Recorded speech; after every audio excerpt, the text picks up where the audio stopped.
আসসালামু আলাইকুম ওয়া রাহমাতুল্লাহি ওয়া বারাকাতুহু। আমরা এই মুহূর্তে আসছি সাটুরিয়া উপজেলার বড়াইদি ইউনিয়নের অন্তর্গত একটি মসজিদ, গড়িয়ালা মসজিদ। মসজিদটি 1880 সালে নির্মাণ হলেও এটার পূর্ণ সংস্কার হয় 2010-এ। মসজিদটি মোটামুটি আমাদের সাটুরিয়া উপজেলার মধ্যে একটা উল্লেখপূর্ণ মসজিদ। মসজিদটি নির্মাণ যিনি করেছেন তিনি একজন কর্মকর্তা ছিলেন সরকারি। ওনার অর্থায়নে মূলত এই মসজিদটি নির্মাণ করা হয়েছে। মসজিদের আয়তন যদিও খুব বেশি না, দোতলা, কিন্তু সুউচ্চ মিনার এবং পরিপাটি সুন্দর গোছানো সাজানো। মসজিদের সামনে ফুলের গাছ।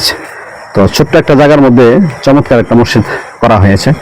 এবং এই মসজিদের যিনি খতিব ছিলেন তিনি সাটুরিয়া উপজেলার একমাত্র যে মহিলা মাদ্রাসা মুফতি মোশাররফ হোসেন সাহেব দীর্ঘ সময় এখানে খুতবা দিয়েছেন। এখন কে দিয়েছেন আমার জানা নেই, তবে ওনারা চেষ্টা করেন যে দেশের উল্লেখযোগ্য আলেমদের তত্ত্বাবধানে এই মসজিদটা করতে। তো আলহামদুলিল্লাহ আজকে আসছে, খুবই ভালো লাগছে। চমৎকার একটা মসজিদ, যাদের সুযোগ হয় আসবেন। আসসালামু আলাইকুম ওয়া রাহমাতুল্লাহি ওয়া বারাকাতুহু।